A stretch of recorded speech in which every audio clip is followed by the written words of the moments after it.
Yeah. So, Tim, let's talk Academy Award nominations. Yeah.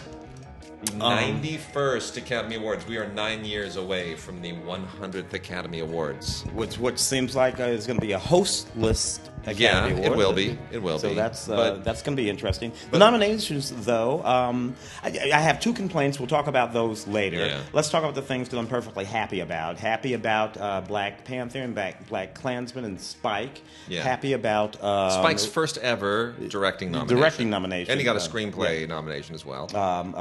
Happy about Roma. Yeah. Interesting nominations in both categories, foreign and best picture. Has that ever happened before?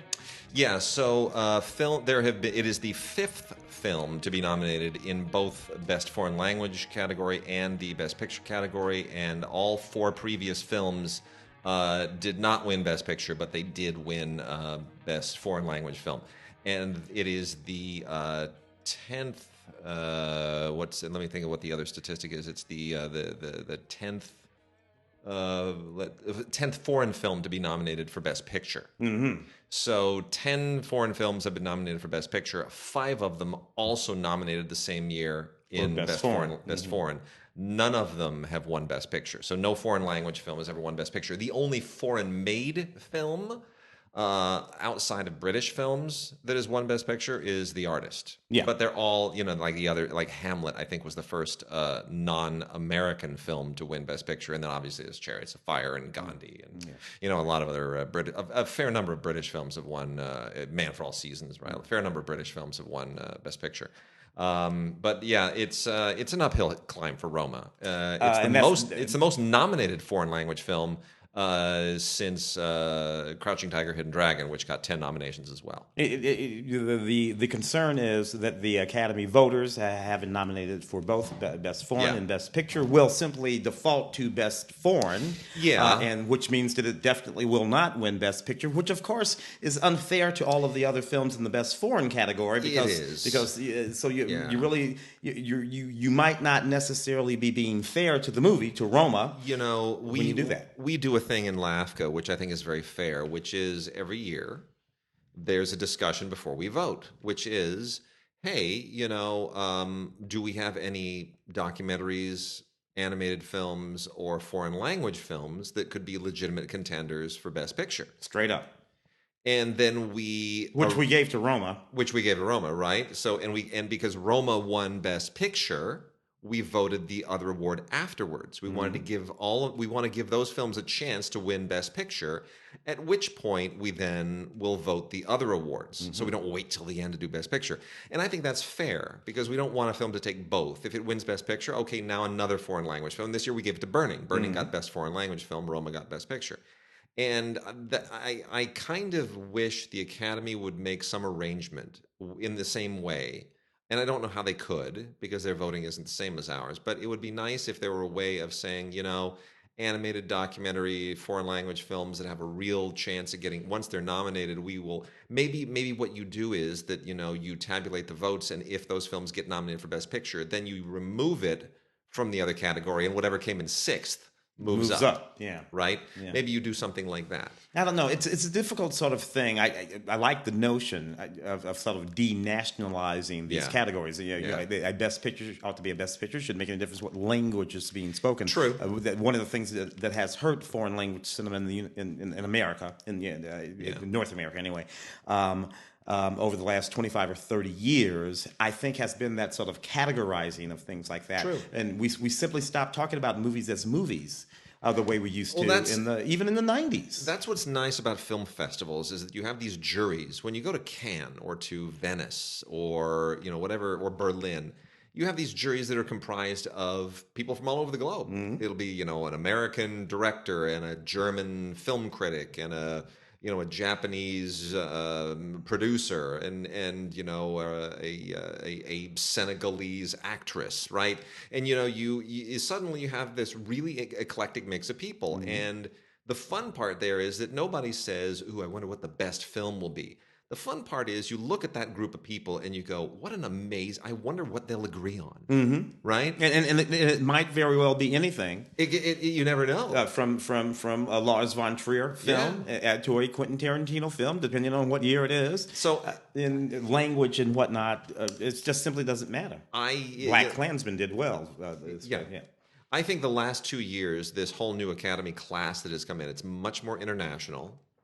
And so it may be more inclined to vote for something like Roma, but as Best Picture, straight up. But I don't think it's still like 1,600 and 1,500 non-English native speakers in the Academy compared to 9,000 mostly Americans and a few Brits and Australians. I don't think is gonna make that much of a dent. However, running down it, The Favorite and Roma tied with 10 nominations apiece. A Star Is Born got 8. It got exactly all 8 nominations I expected it to get, minus the one I thought it would get, which is Bradley Cooper for director. Interesting. That it did not get.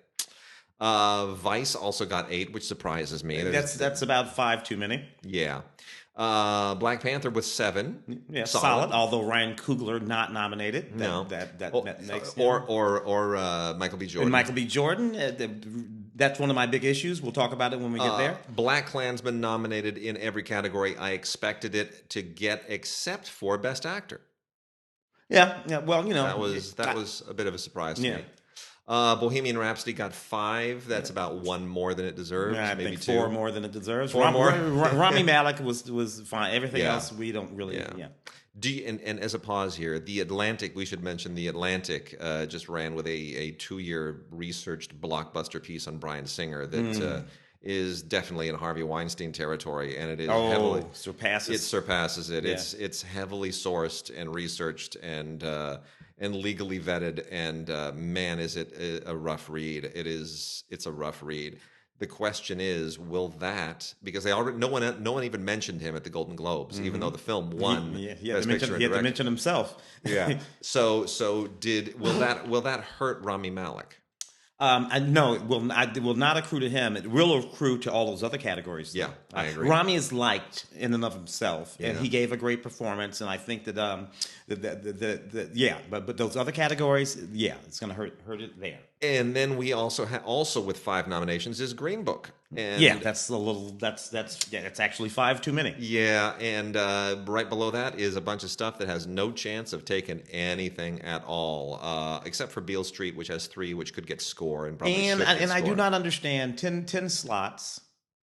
8 nominations, not Beale Street. I just don't understand that. Didn't hit the threshold. And I know there's a math thing that goes on. There is. You have to get so many votes of a certain yada, yada, yada percentage, right? There's like an algorithm that determines it. And I've said it from the beginning. I think Beale Street is it's a Bertolucci film. Yeah. It's very European. But it will, all Barry's films. But all Barry's Beale Street will win 2. It'll win 2 awards. It'll win 2 of its 3. It's going to win. It's going to win supporting actress, and it's going to win. Regina King probably win score. Probably, but not certainly. Not certainly. A couple others. Yeah. Yeah. But anyway, Mary Queen of Scots and Cold War and Can You Ever Forgive Me, which is a lovely 3. I mean, that's should have probably gotten a few more. Bow to Buster Scruggs. Those are the ones that aren't going to really do much. They're just going to kind of sit there. So, but you know what? At this point, I got to be honest. I'm feeling like Green Book is the odds-on favorite to win. It doesn't deserve it. It doesn't deserve it. I mean, what did John Powers? John Powers. We're calling John Powers of what does he write for now? Vogue. He's writing for Vogue. John Powers of Vogue. He said it's the most daring film of 1965. It still makes me laugh. Well, because it's basically a Sidney Poitier movie. Oh, sure, it's a Sidney Poitier movie. But it's driving this Daisy and a certain. It pushes the same buttons as The Help and Hidden Figures. Here's why I think it's likely to win, and I didn't think so originally because it just felt so. It felt like that. It felt so formulaic and so calculated and so kind of.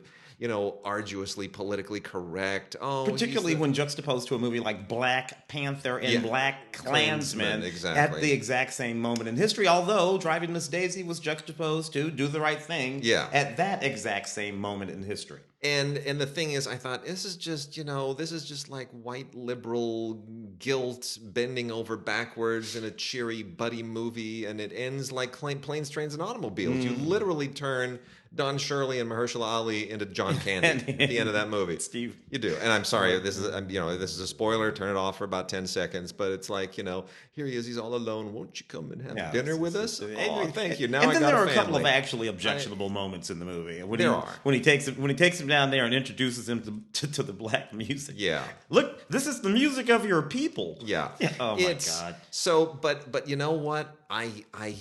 I keep meeting people who say, I loved it. I know plenty of them. My mother-in-law, my mother. And so it just feels to me like, the Academy clearly, when we look at the Best Picture nominees, all 8 of those films, it's a really interesting mix because it's the first year in a long time where I feel like everything diverges radically from the Spirit Awards. And if you remember the year that for the past decade probably, those two have been moving closer and closer together. And particularly in terms of the very specific indie selections, Beast of the Southern Wild, and all of these little Winter's Bone, all these. They were on a very similar indie path. And Black Panther, Black Klansman, Bohemian Rhapsody, The Favorite, Green Book, Roma, A Star is Born, and Vice. There is not a single movie there that will be nominated for a Spirit Award. No. Not one. No. And the movies from the Spirit Awards are not showing up here. No. Really. The Deborah Granick film, Paul Schrader's film. Boy Erased. Beautiful boy. None of the little indies. Destroyer, right? No Nicole Kidman on that list. No Nicole Kidman. That whole class of indies is shut out from the Oscars this time in a very interesting way. And I thought, okay, that's really interesting. That's really super interesting because what that means is the Academy is very aware of the fact suddenly that they've been nominating films that nobody has seen and nobody will ever see, and they're not going to get ratings out of them. So I think there is suddenly this awareness for change. We better nominate some studio films. And boom, there you go. You've got, you look at this rundown, Warner Brothers, Universal, 20th Century Fox, Walt Disney, 4 of the 8 films are big studio films. It's like the 1965 Academy Awards. And then you got Annapurna for Vice and Focus for Black Klansman, and then 2 from Netflix. But that's really, really interesting to me. But even those films have A-list elements. Christian Bale in Vice, A-list element, and a number of A-list elements, but certainly Christian. And Spike Lee, being the director of Black Klansman, A-list element. These are not Deborah. Again, you mentioned when Deborah Granick directed Winter's Bone a few years ago, and then she did this year. It's Without a Trace. Without a Trace, which is a very good movie. Ben Foster. Yeah. But we were talking about this movie, but no. And so as good a movie as Winter's Bone, but not this year. Not this year. I don't think there'll ever be any Beast of the Southern Wilds again. Probably not for a while at least. Now the other thing I think that weighs against Roma is that it was done by Netflix, and Roma had kind of an interesting theatrical release, at least initially, which was you could only see it Monday, Tuesday, and Wednesday, and then Netflix pulled it on Thursday through Sunday because if people are going to have a movie watching thing on the weekend, they want you watching it on Netflix. If people insist on going to a theater to see it because Netflix hates theaters, well, then fine, do it on a Monday, Tuesday, or Wednesday with the rest of you cinephiles, and we're not losing too much by way of traffic, which I think is a very cynical thing to do, and I think a lot of people will resent that. So I think people will probably give it Best Director, give Cuarón his second Best Director. See, that's the thing that this film has going. People like. Yeah. Cuarón. People like him. They actually like him. That's it. You honor Cuarón without honoring Netflix. Yeah. Look, man. Again, we've been talking about this in the Tomato Slam. I think we're going to be putting up here in a minute or so. That begins with the notion that we are actually seeing the fundamental metamorphosis of the film, the movie business, the film business as we know it. I don't know where it lands, and I don't know where it lands. I really don't. I think. Well, Netflix has got it by the balls right now, man. They made the folks at Cannes mad. I guess it was last year they made them mad because they did the screenings and so Cannes stopped it. So it said, well, we're not going to show your movies here, right? We're not going to show them. And Netflix says, well, you know what? We don't really give a fuck. Well, and now they have these Academy Award, and they win. I think they win. This is what winning looks like. So let's run through some of the major categories real quickly. Leading actor, who do you think is going to win? Run down the list. Christian Bale, Bradley Cooper, Willem Dafoe, Rami Malek, and Viggo Mortensen. You know, people like Rami, but I think it might be Bradley's consolation prize for not getting that Best Director's nomination. And he's also a liked person. And I'm going to say that a lot, folks, because a lot of this has to do with whether or not you are liked. Oh, that's it. Absolutely. You know, and that's also why I think Green Book stands a good chance of winning, because with the preferential ballot, where you're not just saying I want this one to win, but where you're saying, well, this is my 1, 2, 3, 4, 5, and then there's this the algorithm again, which tends to result in picture director splits more often than not. I think the film that typically wins now is the one that is least hated, as opposed to the one that's most liked. So I think Green Book is the one that is least hated. But I think Rami Malek still has it. Supporting actor, where we got Mahershala Ali, the first Best Actor to actually be in a supporting category. I mean, seriously, come on. He's nominated as a supporting actor in his own movie. Yeah. It's not about the chauffeur. It's just the white dude is driving the brother. That makes the brother the star of the movie. It's crazy. Never mind. Adam Driver in BlacKkKlansman, Sam Elliott in The Star is Born, Richard E. Grant, Can You Ever Forgive Me, and Sam Rockwell in Vice. Nobody saw Richard E. Grant in that movie, Can You Ever Forgive Me, which is unfortunate. I have to say, the person not nominated is Michael B. Jordan for Black Panther playing Killmonger. I think there's a prejudice there that has to do with the nature of that movie, big old Marvel action movie. But even as I say that, I point out that we gave Heath Ledger that posthumous Oscar for playing the Joker. True. In that Batman movie. Yeah. So I reject that notion that it's because he's in a Marvel movie. No. Unless he had to die or something. Yeah. And I'm sorry, you could not have watched Black Panther without seeing this guy playing this movie to Shakespearean proportions. He's playing Richard III, and also not exactly a villain. He has a point of view. Oh, so he's not just trying to destroy the universe. Yeah, which goes back to that screenplay. So he's not nominated here. So whatever. I don't know. Sam Elliott. Sam Elliott's an old man. Sam Elliott married Catherine Ross. Yeah. Done. Stayed married to her forever. That's why you give him this award. And he's great in the movie too. But the performances I like the best is Adam Driver in BlacKkKlansman. So understated, so easy breezy. Yeah. I really prefer that. Those are definitely my two favorites. Yeah. Actress in a leading role: Yalitza Aparicio, Glenn Close, Olivia Colman, Lady Gaga, and Melissa McCarthy. The Glenn Close nomination, I'm sorry, I just don't get that. The Melissa McCarthy nomination, no, I'm sorry. Just walking around with that little bob, being mean. I can still see you, Melissa. Yeah. I can still see you, Melissa. And people are going all goofy about Lady Gaga's performance. But you know what? I've been to a Lady Gaga performance concert. Kind of the same chick. Yeah. Kind of the same chick. I feel like I want to give it to Yalitza Aparicio. I know nothing of her as an actress. She's very different from how she is in the movie. She got me. She got me whole and complete. So there you go. I'm going with Olivia Colman. Yeah. Supporting actress Amy Adams for Wearing a Wig, Marina de Tavira in Roma, Regina King, Emma Stone, and Rachel Weisz going to cancel each other out for The Favorite. I think Regina King walks away with that, not even blinking. Ever since 227, she has been on people's TV screens and movie screens. That girl is she's the hardest working actress for 30 years. She is the James Brown of actresses in Hollywood, and she's damn good in that movie. You know, I interviewed her at a million years ago. It was a million years. I don't even want to count. A million years ago for when Stella got her groove back. Mm-hmm. And she's like she's down the line on that cast, and she was so grateful. And I remember even after the interview, a lot of the press people were hanging out outside waiting for their cars, and she was out with them, not hiding like actors often do at junkets, right? She was out there, and it was a chance to sort of talk to her off the record, off the grid a little bit. And just so sweet and so gracious and so grateful to have a career. Mm-hmm. So aware of the fact that she was blessed, that she could earn a living doing this. That was like 30 years ago, man. That was about 25 years ago. But she killed it in John Singleton's Yeah. Second movie, Poetic Justice. Poetic Justice, yeah. Opposite Tupac Shakur. Yeah. Playing Janet Jackson's little ghetto girlfriend. That's how long and I'm watching that movie. I did that junk. Now I'm watching the movie, and I'm deep in that movie, and I suddenly realize, wait a minute. That's the kid from 227. I know. She played that little sweet kid on 227. She was amazing. And she's just always been the other person in the cast. Yeah. The second person, the third, the fourth, the fifth, the sixth. She's never, this is her moment. She finally gets. And by the way, look up her directing credits. She directs all the time. Good, top end. I promise you.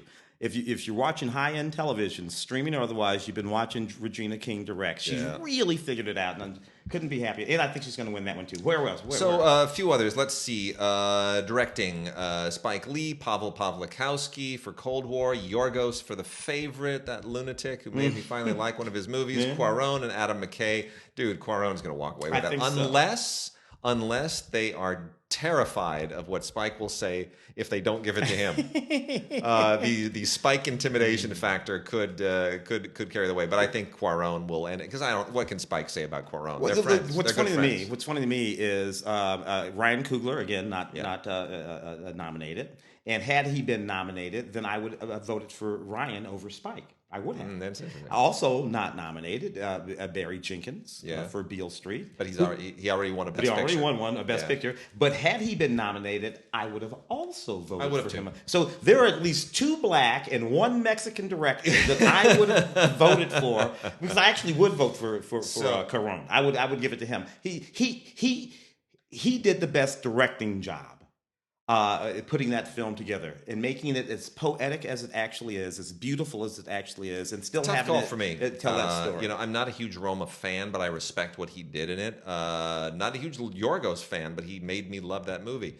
But Pavel Pawlikowski and Spike did really, really good work. It's a tough call. I wish Bradley Cooper were there. He'd be my pick. He'd be my guy. There you go. That's why I think he might get that acting. I think although these are different branches of the Academy that don't really have anything to do with each other. And then last couple here. So writing. Let's go down to the screenplay nominations and adapted screenplay. Buster Scruggs for the Coen Brothers, Black Klansman, Can You Ever Forgive Me, Beale Street, and Star Is Born. Beale Street is just absolutely exquisite to my ear. Yeah. Preserves that novel in a beautiful way. Yeah, you can hear the Baldwin in it, but it still, somehow still rings as contemporary. So that's where I would go. I think this is weird because there are 2 films here, Star Is Born and Black Klansman, that are nominated for Best Picture. But I still feel like Can You Ever Forgive Me is going to win. And the reason being, I think people feel like they want to give Nicole Holofcener an award. And it's good writing. It's really good writing. Because she has to write as good as Lee Israel without the Lee Israel. And original screenplay, The Favorite, First Reformed, Green Book, Roma, and Vice. And I think Black Klansman could win here. I think they could give it to Spike if they don't give him directing to get him off their backs. But anyway, The Favorite, First Reformed, Green Book, Roma, and Vice. What wins original there? The Favorite. Yeah, it should. Yeah. But I'm afraid Green Book will. Oh man! I hope not. I mean, that would just be ludicrous. Peter Farrelly it shouldn't even be nominated. Peter Farrelly and Nick Vallelonga walking up to pick up an Oscar would just kill me. Well, they got a little baggage. Peter does anyway. Yeah, that's true. But Paul Schrader could win as well. Yeah, and First Reformed also, to be honest with you, Ethan Hawke ought to be nominated right now for that performance. He should. So, anyway, more complaints tonight. Well, The Favorite, this is what would be really, really interesting if The Favorite and if Can You Ever Forgive Me both win, because those are the only 2 writing nominations for women, and they're both co-writing, but they are the 2 who wrote the original drafts of those 2 scripts. And Deborah Davis, who wrote the first draft of The Favorite, first-time screenwriter 20 years ago, read books on how to write a screenplay because she just felt this story had to be told, and it took 20 years to finally make it. And there's a wild and crazy 20-year success story. That's why you got to hang in there, man. Got to hang in there, man. All right. So with that, let's we've spent 25 minutes. Did we do Best Picture? We did. We did. Yeah. Okay. I think Green Book's going to take it, but I hope it doesn't. I'd love to see Star Is Born still get it. I thought Star is Born would be the odds-on favorite, but it apparently hasn't been. So anyway, I'm gonna blow through some PBS stuff real quick. Then we'll get to some new movies, and then we got a whole lot of classic stuff. What's your favorite film of the year, though? That wasn't Star. The Favorite. The Favorite was your favorite film of the year. Yeah, The Favorite. Look, if The Favorite won, I'd lose my mind. But look, I'm a realist. I know how to prognosticate these things. I don't see that anywhere on the charts. It's not the least hated film. My wife was, thought it was okay.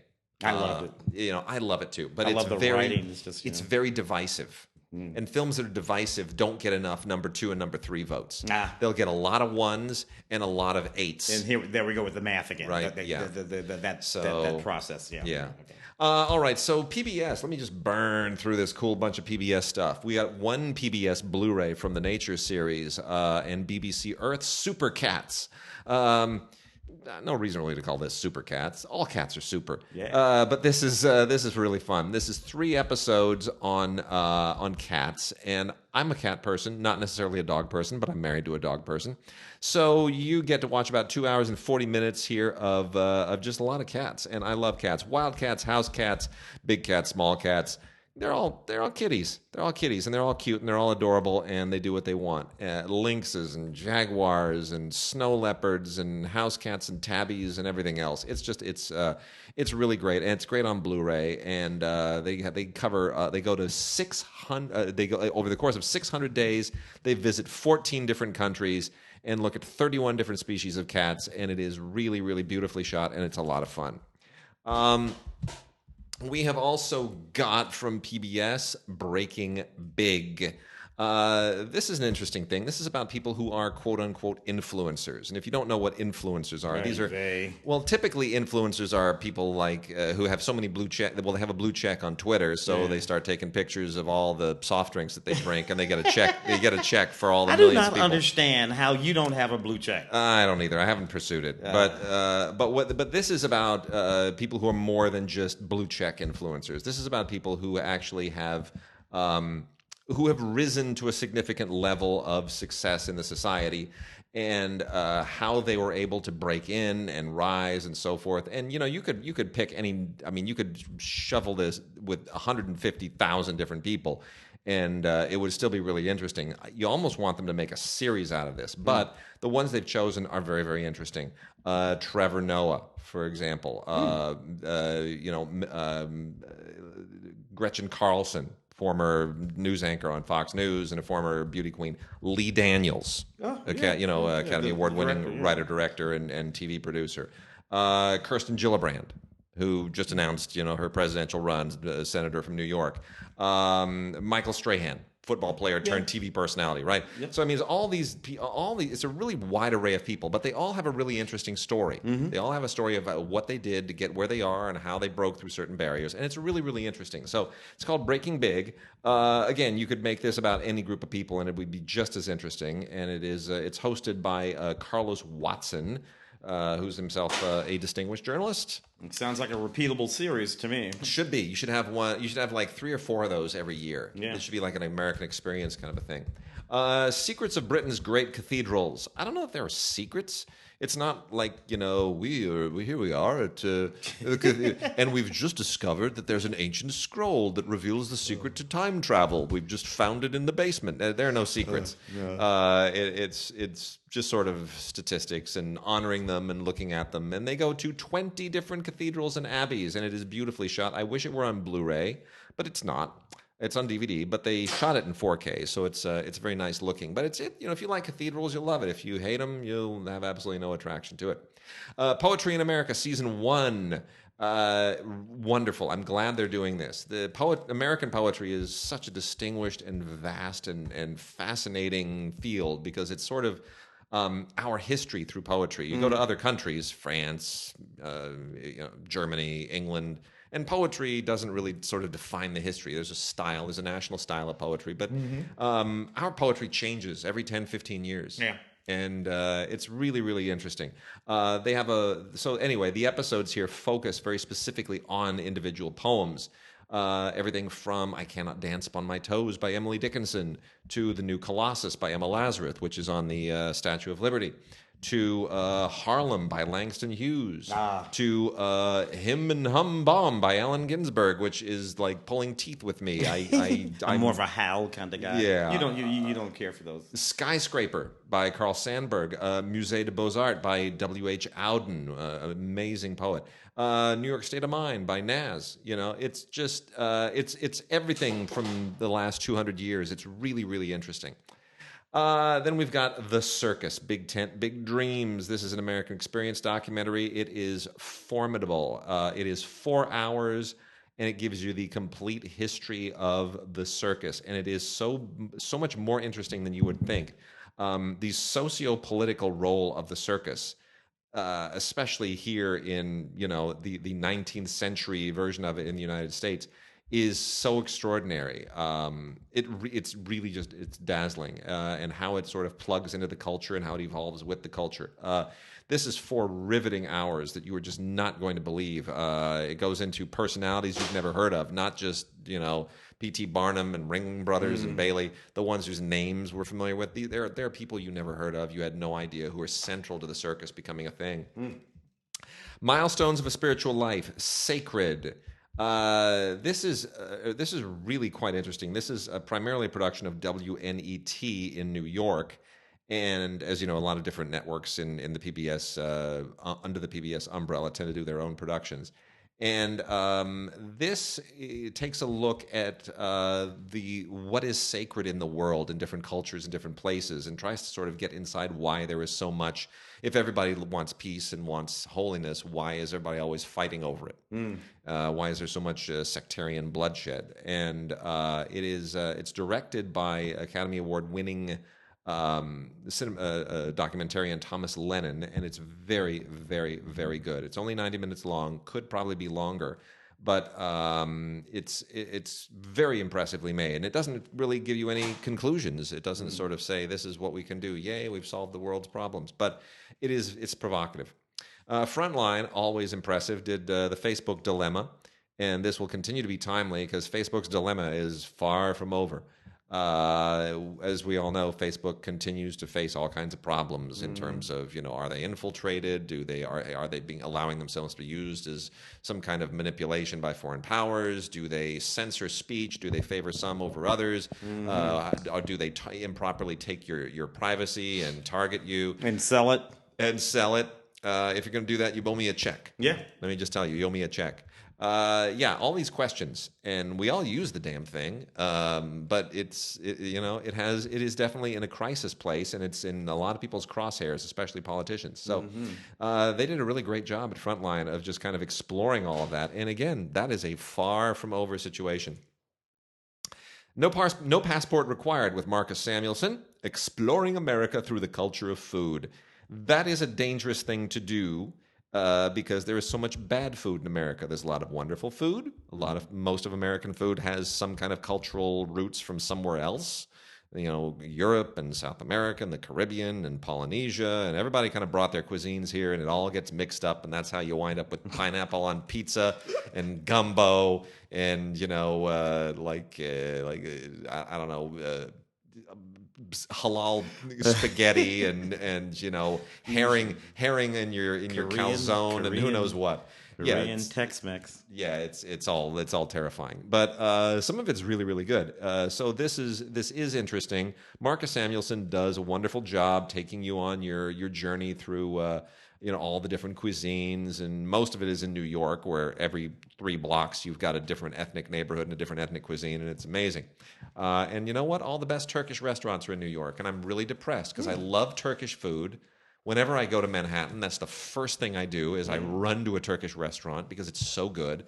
There are none here. None. Not a single Turkish restaurant anywhere in LA. It's impossible to find. So upsetting. But we eat Lebanese often enough that when people ask my daughter what her favorite food is, and they're expecting to hear something like, chicken strips or mac and cheese or pizza, she will always say Lebanese. Lebanese. And people look at her like, what kind of who are you people? You're weird. The Pension Gamble, another Frontline documentary, is really, really good. And the issue here is one that we're probably all aware of, which is that states have given their employees, especially teachers, all kinds of pension guarantees that they now can't fulfill. So they don't know. They all really were very overly optimistic in the good times and said, "Oh yeah, sure, we can give you, $270,000 a year when you turn 65." And now suddenly the states are going bankrupt and they got no money for the pensions. And all these workers are thinking, "But you promised. Yeah, you promised. I'm going to hold you to it. I don't care what you got to do. You owe me a pension. You're gonna have to sell something." It's a problem. So anyway, it does get into some of the solutions. I'm not sure any of them are really that helpful. Native America, First Peoples, Ancient Civilizations, Enduring Cultures.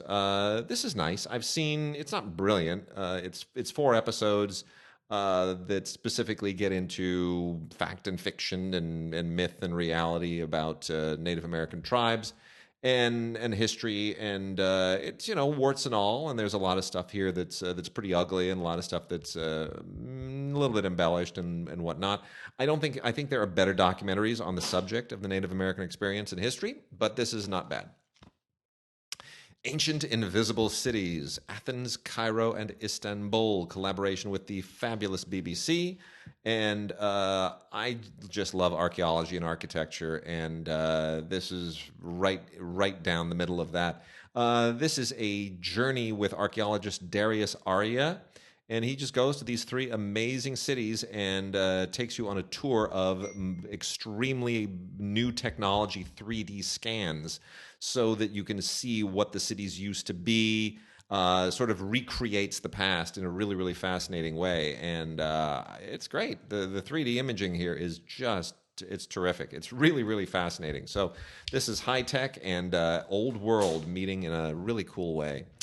3 more here from PBS. Shakespeare Uncovered, Series 3. This is a great series. And all this does is just gets behind, these are the backstories of Shakespearean plays. There are 6 films here. Much Ado About Nothing, Merchant of Venice, Measure for Measure, Julius Caesar, Richard III, and The Winter's Tale. And you just have these. Every one of these has a different host. Like Helen Hunt, for example, hosts Much Ado About Nothing. Brian Cox hosts Julius Caesar. Murray Abraham hosts The Merchant of Venice, and you are basically given a very tender college level lecture on why these are important, and you don't even know that you're being taught. Trump's Showdown, another one from Frontline. People are probably thinking, which one? This has nothing to do with the shutdown, which happened all after this was made. No, this is all about Robert Mueller and Russia and so forth. And of course, that is far from over. But this is sort of this is a lead-in doc. Everything up to date. Up to now, up to date. So it'll obviously have a sequel at some point. I don't know why they. I don't know why they made it, to be honest. No, just wait till the story's over. Frontline, I guess, had a few spare weeks to do something. And then the last one here is The Woman in the Iron Coffin: The Life of a Free Black Woman in 19th Century New York. Wow. This is part of the Secrets of the Dead series. And this is really, really interesting because it goes back to 2001 when there were some construction workers in New York who discovered in this lot in Queens, they discovered a woman's remains and had no idea who she was, and they thought that this was just like somebody that had recently been killed, and calling the cops and the whole thing. And after they analyzed that, and you remember this, right? Like this was in a basement, and everybody thought, "Oh my gosh, the people who lived in this house, they killed somebody," and it was a whole to do. And then they looked at it and they found out that this woman had died like 80 years earlier. Yeah. Like, this had nothing, this was not a murder. There's a whole story that goes to this. And so Secrets of the Dead goes into the secrets of the woman in the iron coffin. And there are more secrets here than there are with the cathedrals, believe me. It's really, really, really interesting. And it opens up a whole window on something we don't often talk about, which is that And 12 Years a Slave got into this a little bit, but we don't often talk about the fact, we think of those first 2/3, or the first almost half of the first American century, 70-some years, 80-some years after the Declaration of Independence. That's the era of slavery, and we forget half the country had free blacks. They were free in half the country. Yeah, that's why they called it the Mason-Dixon line. Yeah. And you wanted to be north of it. But no one ever talks about what their lives were like. You know, which of course, we were talking to someone the other day, and they were talking about the Harvard University, and they mentioned some black. It was the W.B. Du Bois. I don't know. It predated Du Bois, but they said, "Oh, he went to Harvard." There were always black students at Harvard. That's a funny thing too. And you tell me if you ever get any of this. But I remember once when I was a kid. You know, my father came from Kentucky.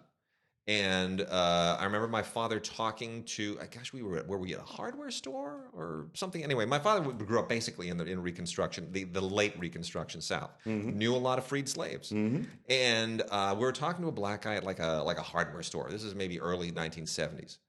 And it was, you know, I'd always heard my father's stories of the South and, you know, slavery and freed slaves and so forth. And this guy said, he goes, you know, the most vexing thing is when people meet you and they automatically assume that because you're black and American, you have some lineage to the South. You have some lineage to slavery. He said, my great-grandfather was a professional wrestler in New England in like 1850 or whatever it was. He was a professional wrestler and did very, very well at it. And you know, and you know, he came to the United States voluntarily. He came, I think, he came from the Caribbean. You know, there's a whole thing, and he says, and people just automatically meet you, and they assume, oh, your grandfather was a slave, your great grandfather was a slave. I'm so sorry, you know.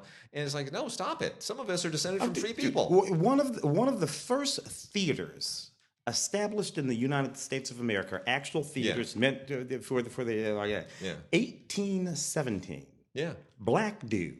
Yeah. He had been on a ship, you know, a stevedore. He had been a stevedore on a ship. You know, he had finished up that, bought a house in Lower Manhattan, and started putting on Shakespearean plays.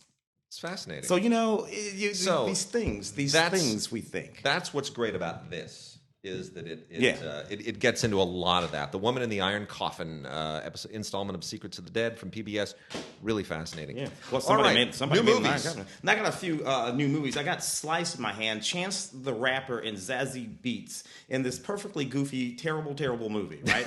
and Zazie, I adore her. Of course, we know her from Deadpool 2 and from Atlanta. Yeah. And Chance the Rapper has been on a whole bunch of records with Donnell Glover. Yeah. And the guy who directed this movie, a guy named Austin Veasley. Yeah. Austin has directed both a lot of Chance the Rapper videos and a lot of Donnell Glover or Childish Gambino videos. Ball that all up together and you get yourself a big old stank-ass movie. Starring all of these people in a movie that makes no sense. It's about some town someplace where ghosts are ordinary and just sort of still walking around and doing stuff. And somebody is murdering people and they're turning back up as ghosts, but nobody can figure out who's killing them. And anyway, Zazie is fantastic. I adore her. I'll watch her do anything, anywhere, even in a dumbass Austin Veasley movie. Okay, Austin. I'm gonna spare you this next one. Benchwarmers 2, Breaking Balls, with Chris Klein and John Lovitz. That's all you need to know. Yeah. They made another Benchwarmers movie, and it's got John Lovitz in it, and that's the only thing that's good about it is John Lovitz. Oh, interesting. Second film after his first film, Luca, who made the beautiful movie last year. Yes. This year, a remake of Suspiria, of Dario Argento's Suspiria, rewrote it. With an extra hour. Yeah, an extra hour. Suspiria is about 90 minutes long. This thing's 2.5 hours. Dakota Johnson, Tilda Swinton. The wonderful thing in the movie is Dakota Johnson. The movie, I don't need this movie, but then again, I'm not a Giallo guy. Yeah, so, you know, I didn't like this in 1972 when he did it the first time. We saw this together, and I had the same reaction. I thought, you know, this is just really overwrought tribute to a movie that I didn't like the first time, and I don't particularly like it the second time. However, people who love the original really loved this movie, and some folks were making allusions between this and the Me Too movement. A coven of witches masquerading as a dance troupe. involved in a battle to see who will be the next master of the Coven of Witches. And when they dance, this is one of their ways of invoking powers. This particular character, anyway, there's this gruesome scene in it. And I got to tell you, after that scene, I was done with the movie. Yeah, I agree. Didn't need to see any more special features to making of Suspiria, this, that, and the other thing. But if it's in your wheelhouse. It's in your wheelhouse. We thought we were going to be talking about Boy Erased here at this Academy Awards season, but as you say, this is a movie with Lucas Hedges, who was nominated for an Academy Award just a year or two ago? Yep. Manchester by the Sea performance. Nicole Kidman, Russell Crowe, a couple of heavy hitters. As far as that goes. I think Nicole's people might have told her, you're probably going to get 2 nominations for this and Destroy You. Yeah, she got none. Neither. This is a perfectly decent movie, written and directed by Joel Edgerton, the acting Joel Edgerton that you all know. Loosely based on a true story of a young man, and he's in it too. And he's in it. Yeah, he's playing. Who's sent to de-gayetization camp, whatever the hell they call it.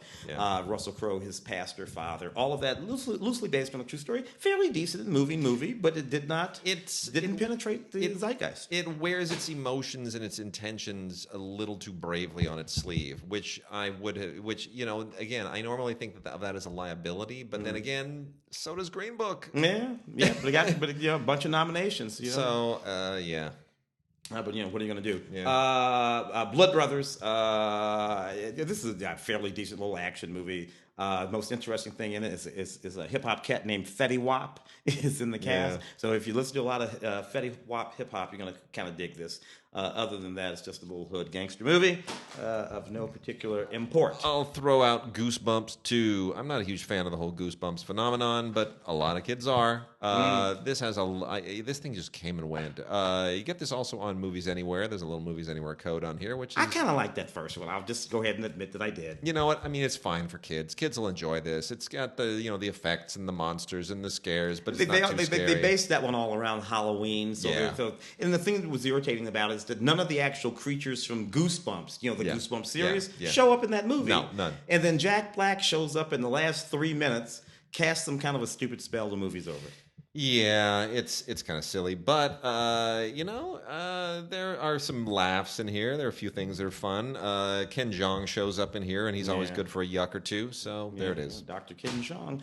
And by the way, we didn't say too much. The Crazy Rich Asians got completely shut out of the Oscars, which is very upsetting. And you had an interesting theory about it, and actually, I have to agree with you. We'll cover more on that in the future. On a future show, we'll get into that. The Nutcracker and then the Four Realms, a sort of Nutcracker sweet movie that is just bombed. Really just terrible. Lasse Hallström and Joe Johnson co-directing. Yeah, I'm figuring. Lasse Hallström had a medical procedure at some point and couldn't come back to finish the film, as I understand it. So they went and got Joe Johnston to handle it. How do you get from? There was a lot of special effects. That's what it was, and they wanted somebody who was effects savvy, which Lasse isn't. So. Yeah. Well, anyway, it didn't save the movie. No, at all. My daughter enjoyed it. But I don't know that she wants to really see it again. Because to me, even in that context, I thought it would have been too scary. We thought that too with the giant, the big rat creature thing and the tree. Yeah, we did, and she was fine with it. And truly, my wife had her hand ready to cover her eyes at the scary part. Just reflexes at the ready. And she did it, and then here pushes her hand away. She's like, "No, I'm good." Yeah, like all right. Yeah, okay. There we go. Tough little girls. You just never know. Anyway, not particularly fancy. A few special features, of course, on that. The Wife. Now, interestingly, Glenn Close, Oscar nominated for this. Won a Golden Globe, I believe. Yeah, an Oscar nominated. I gotta tell you, I don't see it. And she tied for the Critics' Choice Award too. She did. I don't know what that is. Maybe it's a generational thing. Glenn Close, Jonathan Pryce, Christian Slater. She plays the wife of a guy who gets nominated. For what is it, a Nobel Prize or something? Yeah. And he's like this real, piece. He's a real piece, and this just makes him all the much worse. And it's all about the long-suffering wife and how she eventually pivots all of that around. It says right on the box here, though, Pete Hammond, Glenn Close delivers an Oscar-worthy performance. Well, Pete occasionally gets it right. Not too. Well, here's a little spoiler. So again, turn the show off for 5 or 6 seconds if you don't want the spoiler. So the whole deal is that basically she is responsible for his success. She's the real writer. Now there have been a few movies with that theme centered around some actual Colette very much, which also came out this year, centered around that theme. And there are a number of real life situations where what was the Tim Burton film with about the artist? Yeah, the artist. Yeah. Right. Sad Eyes or Big Eyes. Amy Adams. So this theme has showed up a few times. It's always timely. It's always interesting. I just don't think this one is all that interesting. Yeah. For one thing, it's mostly kind of made up. Yeah. Let the Corpses In. Is a heist movie. Yeah. A team of guys go out and steal some gold. They have this gold. They have to hide it in their place, and other people come looking for it. Action. All kinds of stuff. Neat movie in that context. French film. Bonus features include audio commentary with film critic Alexandra Heller-Nicholas. Nice. Good stuff. Good. Do you know this film? I didn't see this one. Oh, yeah. Henri. For the sake of love and justice. This is just a kind of a junky, like a junky kind of straight to the video thing. But it's significant because it was something that Burt Reynolds did before he passed. So somebody dug this out and said, let's get this out. Monarch has released it. I think they needed to release it as a tribute to Burt. It's not significant. He's not significant in it. It's also got, Eric Roberts, which is a clear giveaway that this thing is just, thrown together. Robert Lasardo, who gets his name above the title for the first time in 30 years. So, I mean, it's there's nothing terribly significant about this. It's like a small town sheriff and family dispute thing, and it's vigilante justice. It's not terribly interesting, but it's nice to see Burt Reynolds always now that he's gone from had something to do. Are we pressing forward? Are you going to knock something out? Yeah, let's go forward onto classic movies here in the excuse me, little time that we have left. Twilight Time. Got 4 this month from Twilight Time. They are all really interesting. Twilight Time still really picks interesting stuff. And you've got to go to screenarchives.com or twilighttimemovies.com to get these. That's where you get these new, only at those 2 sites. Richard Gere and Vanessa Redgrave made a movie called Yanks once upon a time in the late 70s when Richard Gere was young and just kind of getting started. After being that Calvin Klein model. Yeah. As a matter of fact, I think the billboards were still up. And Malik, Malik turned him into a bit of a mythic figure as well. So you've got a very, very young Richard Gere and a not so young Vanessa Redgrave, but they are very, very good in Yanks, which was directed by John Schlesinger, who had won Best Picture and Best Director just a decade earlier for Midnight Cowboy.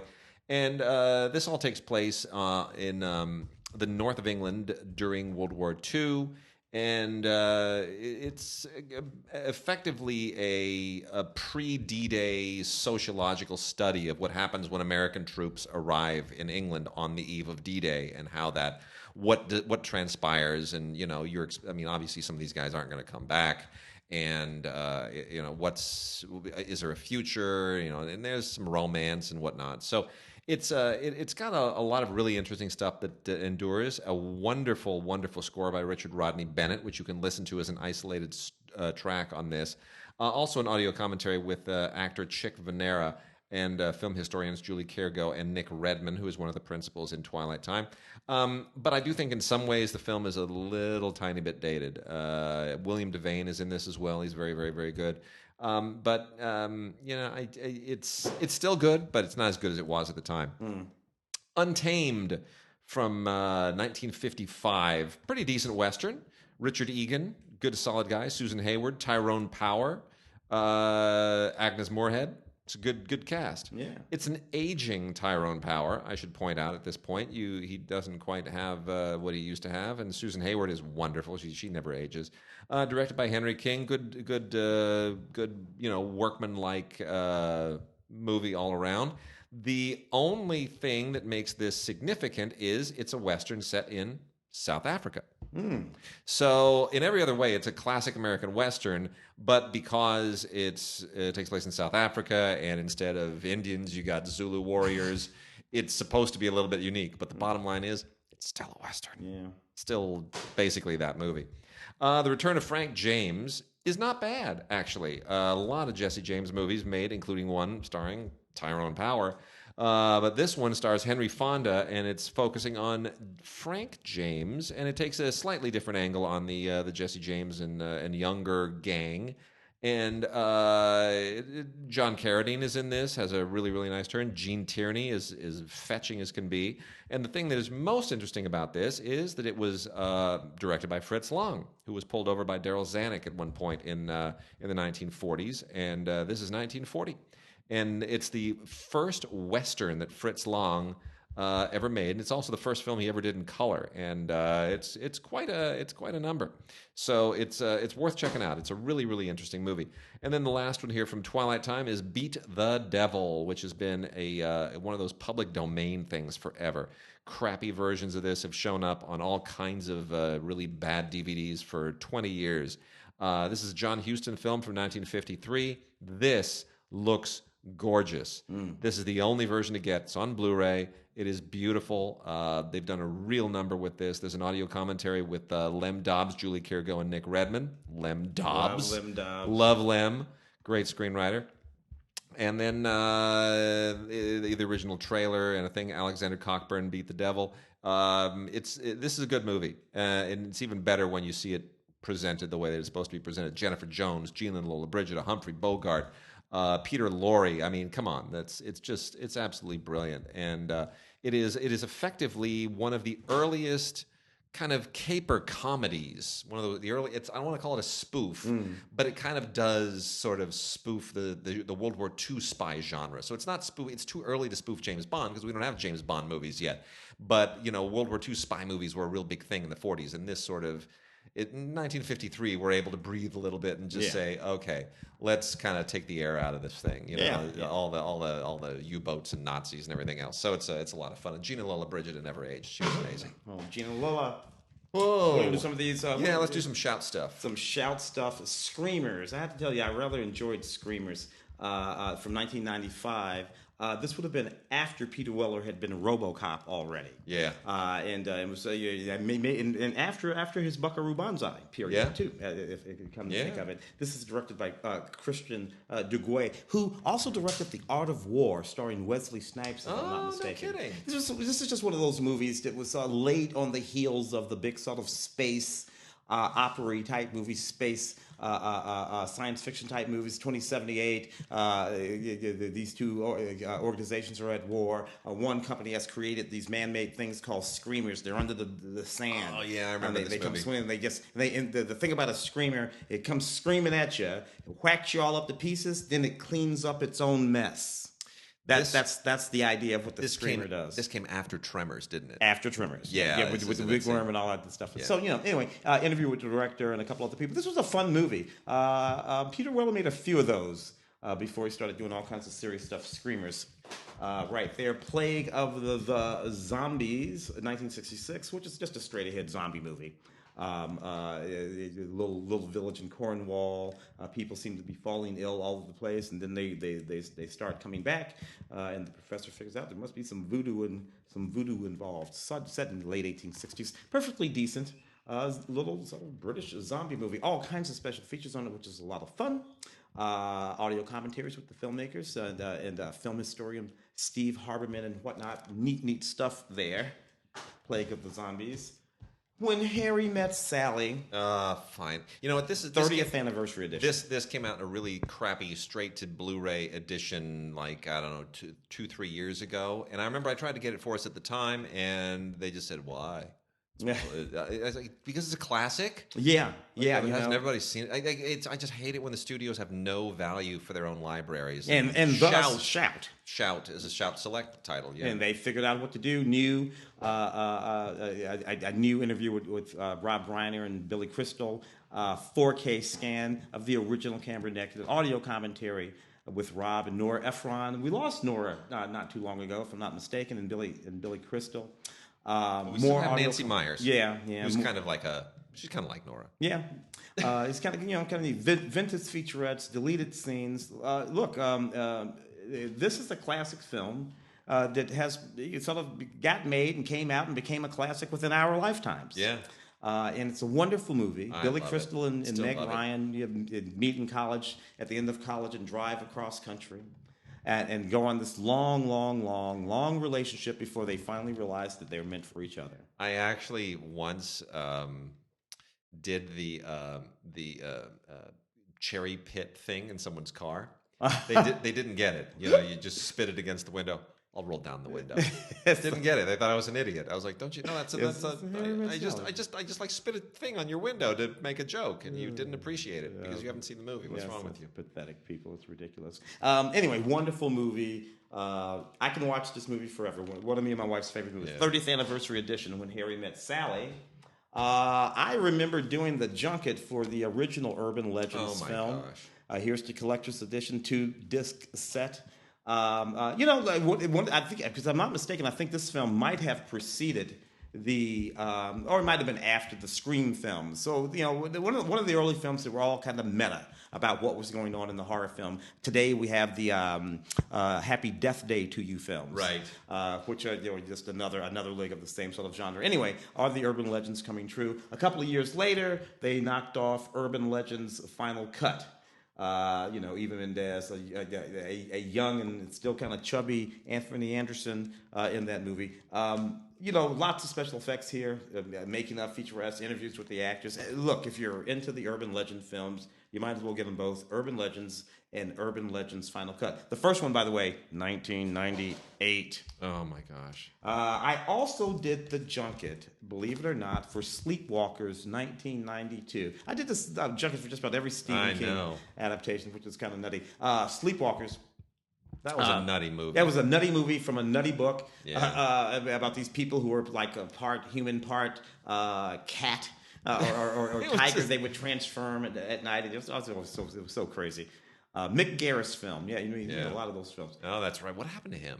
Good question. What the hell did happen to Mick? Back in the day, he was banging around. He knocked a lot of them out. 1992. Machin Amick was in this film. Oh, before Twin Peaks. Back when she was still selling Noxzema. Yeah, he knocked out. He did a couple of Critters movies, if I'm not mistaken. Let me knock out a few Severin titles here. We've got Severin does a lot of great exploitation stuff, and they've got a really great bunch this time.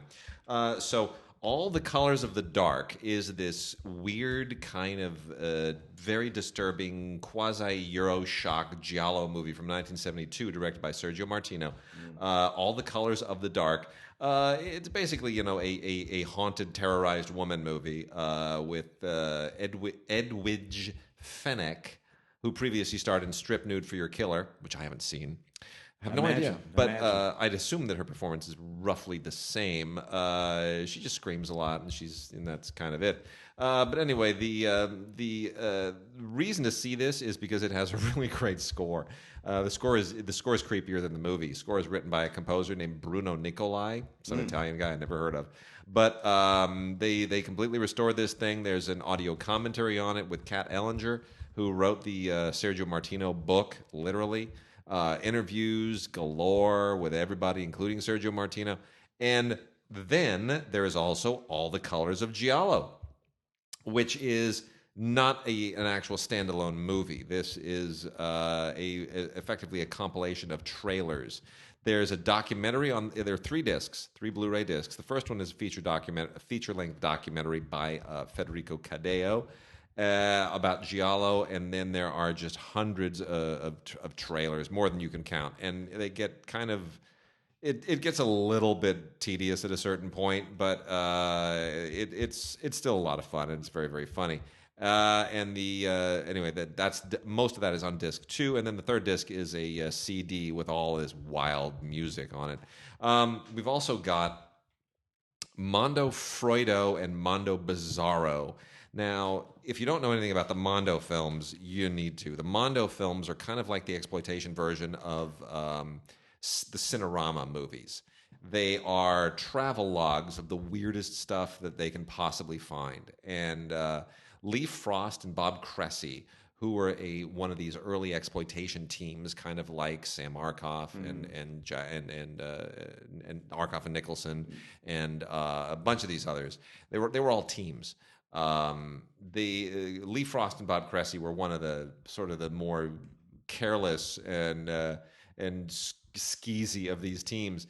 And they're the ones that put together the Mondo genre the first time around. And it's, like Faces of Death is a Mondo film that more recent generations are probably a little bit familiar with. So anyway, Mondo Freudo is just all about, it's everything from stripping to drugs to, weird sadomasochistic stuff. And, homosexuality plays a big part in this because that was considered shocking at the time. And a lot of it is a little bit staged. Like there's an Arab sex slave auction that was clearly staged somewhere here in L.A. And it's really lame. But anyway, it's good trash. It's good retro trash, and people will enjoy it if you enjoy trash. That is Skinner. Another Severin Blu-ray title. This is from 1993, sort of a later exploitation thing, but it's a little bit like what Tim was just talking about with Screamers. It's kind of in that same general vein. And the only reason that it's really worth watching is because it has a performance by Ted Raimi, the brother of Sam Raimi, who rarely shows up in anything anymore. Yeah. He's thrown around Hercules a lot. But Ted Raimi is in this. And he plays the title character, Dennis Skinner, who is basically the same thing as Buffalo Bill in Silence of the Lambs, except Silence of the Lambs around about this same time. I think the year before. Silence of the Lambs was 91? Yeah. So it's 2 years earlier. It won Best Picture. Ted Raimi didn't win anything for this. But he that's what he does. He makes flesh suits. So, and what a tailor he is. And then we follow the last two here. Jack the Ripper. Oh my goodness, Jack the Ripper. Has nothing to do with history whatsoever. This is two different versions of this movie, the UK and the US versions. This was made in 1959. It is not even an hour and a half long. It's like about 80 minutes long. And this is a really, really bad movie produced by Joseph E. Levine, who was one of those schlockmeisters at the time. And but somehow it has endured for all kinds of bizarre, unusual reasons. And it's gory and it's shocking. It's not very good. It's got a lot of extra stuff in it, commentary material and alternate takes and interviews. And why this movie survives is a bit of a mystery, but they do kind of get to the bottom of it. And then Ecco and the Forbidden. The tagline is great. An incredible orgy of sights and sounds. This is also a Bob Cressy and Lee Frost exploitation title. And it's effectively a Mondo film, but it's one of the lesser Mondo films. It's just all kind of S&M stuff and piercing and, it's nasty stuff. It's kind of gross. And watch this one, not if you like Mondo films, but only if you're a little bit sadistic. But it's nasty, and Ecco is these are two different films separately. Ecco is 99 minutes. Forbidden is just kind of like outtakes from Ecco that they try to turn into another movie for the most part. And there you go. It's Ecco and the Forbidden. Interesting stuff. Let's see. Let's go over here and knock out a few of these. Brian De Palma's Obsession, Brian De Palma film. Which actually got a couple of great reviews way back in the day from Liz Smith when it first came out. I love Obsession. It's a really neat movie. young John Lithgow in the movie, Genevieve Bujold, Cliff Robertson, Brian De Palma doing probably some of his best Alfred Hitchcock impersonations that he's done over his career. Neat movie, special commentary, special features all over the place, including an audio commentary with Douglas Keasley, who made that film, Brian De Palma's Split Screen, a wonderful documentary. Interview with the producer of this film, and its editor Herb Litt. So, all kinds of neat stuff on here, including ultimately an interview with Brian De Palma, his film Obsession from 1966, very early. That was late 60s. Very early. I always think Obsession is like 1971. I don't know why. A little bit later there. Yeah. Texas Chainsaw Massacre, The Next Generation. No, please no. No, we don't need another generation. They and by the way, this is all of interest because this is 1994. Yeah. So this is probably still the third or fourth. Yeah. In the chain of Texas, pun not intended there. That's terrible. I don't know why I did that. All kinds of special features on this film. If you're into the Texas Chainsaw, canon of films, you might as well toss this one in to your stacks there. 8mm. I remember this. Yeah, Joel Schumacher film. Back when Nick Cage was still sort of doing A-list movies, legitimate A-list movies. Yeah. This one was about a guy, and it's 8mm. What's 8mm? Something horrible on the 8mm film. 8mm is kind of film, by the way, people. It's trafficking in the idea that snuff films were real. Yeah. Which we know now they weren't, but at the time it was Joel Schumacher wanted. What happened to Joel? He hasn't directed a movie in forever. No, it was Tigerland, the Batman. Man, when would he was the man for a minute, and then he just the Batman. Look it up. Anyway, interview with producer Joel Schumacher here, audio commentary with him as well. It was a creepy little movie. Young Joaquin Phoenix early in this movie, so it's a few things to offer from the old Joel Schumacher film. The Howling III. I remember the first. These were werewolf movies. Yeah. Because we always have these sort of alternating periods between werewolf movies and vampire movies. Yep. This was during one of the werewolf periods. I remember thoroughly enjoying the original Howling film. Yep. With I think it was Albert Finney and if I'm not mistaken, the late Gregory Hines. Was in that movie, and that was actually a pretty neat movie. They were still using practical effects, kind of like American Werewolf in London, to make the people turn into werewolves. By the time we get to the Howling 3, they're still using some practical effects, but they're starting to use a little CGI, which is a little bit less fun for me.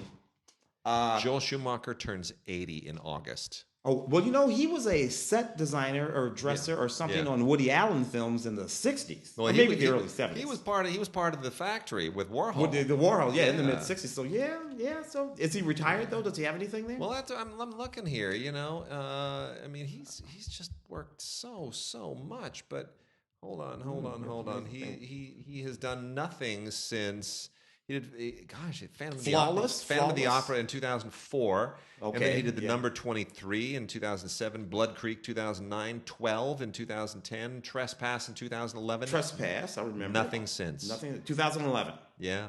He's made nothing for 8 years. But the last few were all still viable films. Not great movies, but they were still legit films. Yeah.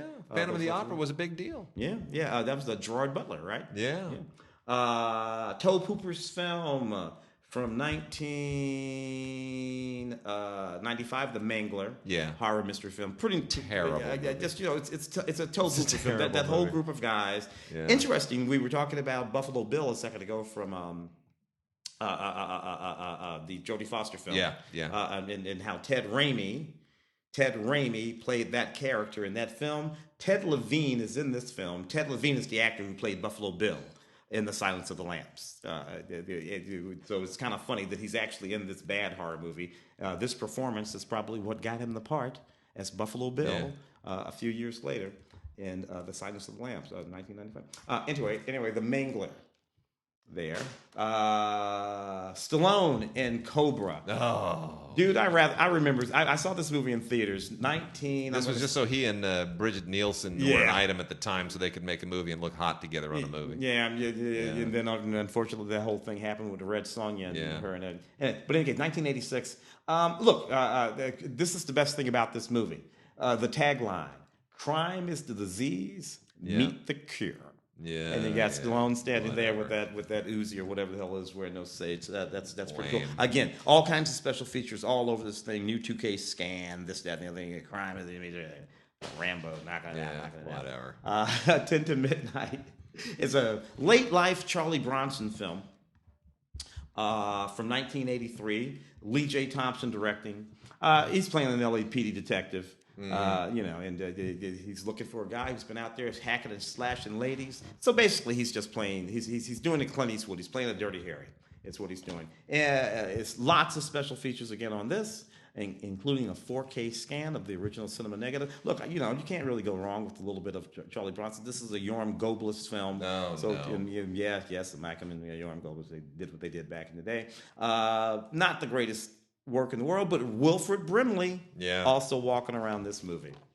We're going to wrap out with with 4 terrific Criterions. I mean, 4 really terrific Criterions, all totally different. One of them is Criterion continues to nab top-tier Alfred Hitchcock movies and put them out on Blu-ray. And one of them is Notorious. Oh, Notorious. So if you have a previous edition of Notorious, you can go ahead and just sell that sucker or chuck it or make a coaster of it or whatever. This is the one. It is absolutely spectacular. Notorious from 1946, one of the first major Hollywood films that had the Hitchcock stamp on it. Rebecca was basically a Selznick film, but Notorious really is a Hitchcock film. You can see where it's going. Cary Grant and Ingrid Bergman are both just classic. This is Cary Grant finally getting into his Hitchcock mode. He's done other stuff, romantic comedies before, but now Hitchcock found another gear in him. Ingrid Bergman, basically one of those classic brassy ice blondes that Hitchcock so adored, and does it better than anyone ever else. And Claude Rains, so fantastic. As a Nazi hiding out in the jungle, and it's just fantastic. This is a really, really sharp movie, and it's suspenseful, and it's just beautifully. You could map the way the camera work moves. It's choreographed like a great dance. Gigantic piles of extras here that in classic fashion. Audio commentaries that were originally recorded in 1990 and 2001 with Rudy Belmer and Alfred Hitchcock scholar Marion Keene. Interviews galore. There's a thing about the John Bailey, who's the president of the Academy right now, has a little thing on here on the cinematography.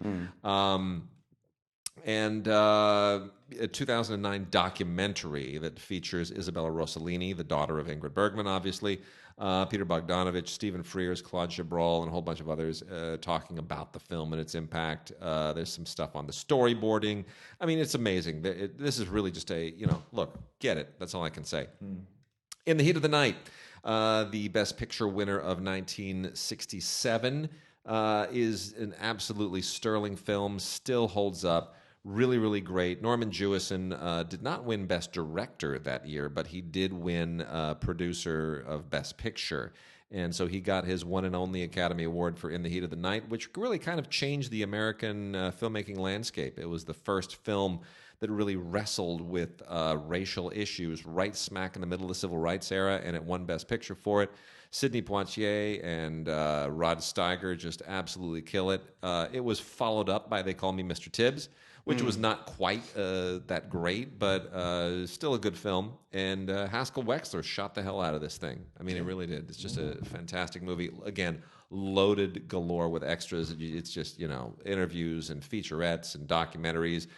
Quincy Jones' Breaking New Sound from 2008, all about the Quincy Jones soundtrack and the title song that was sung by Ray Charles. That's really, really good. Then we've got Mikey and Nicky. The very underrated Elaine May directed this superb film that starred Peter Falk and John Cassavetes in 1976. Elaine May would go on to be much maligned for Ishtar, very unfairly. She was previously part of a comedy act with Mike Nichols before they both became filmmakers. And they were hilarious. And then Mike Nichols went to have a very distinguished career, and Elaine May had a very difficult career. But this is a terrific film. It's a very unusual gangster movie that kind of lives in the shadows of the Godfather films and the Scorsese stuff that was coming of age in the 60s as well. But this is a beautiful transfer. Has new interviews on it with Julian Schlossberg and Joyce Van Patten. Richard Brody, Carrie Rickey, an interview from 1976 with Peter Falk is really, really good. It's a great film. Cassavetes has never been better as an actor, and Peter Falk is very unusual in it. So, yeah. And then the last one, 4 months, 3 weeks, and 2 days by Cristian Mungiu. Yeah. This is the Romanian film from 2007 that absolutely ripped people apart. It won the Palme d'Or at the Cannes Film Festival. It's Mungiu's second feature. It is effectively the story of an abortion. And it is not a political film. It is just simply a film that basically analogizes that abortion to the political situation in Romania before and after after communism. The actor who plays the abortionist, Vlad Ivanov, received the supporting actor award from the LA Film Critics, and so deservedly. He is so chilling in this movie. I didn't want to get anywhere near him when you just look at the actor and you just think it was a little too real. Yeah. I realize you're an actor, but I'm not going to take my chances. I don't want to be near you. We interviewed Cristian for something like It's 4 months, 3 weeks, and 2 days. It is a tremendous movie. Absolutely a tremendous movie. It's must see. It is so tough to watch this movie. It is so difficult to watch, but it is such brilliant filmmaking. And I don't say that easily about Romanian movies because I can't stand Lazarescu and the death of police adjective and all the rest of those boring things. I enjoyed both of those. You know what's neat about Mikey and Nicky? People are very familiar. Some people are familiar with the Meisner method of acting. Yeah. Sanford Meisner is in that movie. That's right. Yeah. So if you ever want to, good. Not Sanford can act. By the way, kid, he's really good. Tim's Tidbits. I know, it's brilliant. It's great. It's fantastic. All right, thank you, everybody. We will be back next week, and hopefully with some more Oscar tidbits as we let it all kind of percolate and sink in. Have a great week.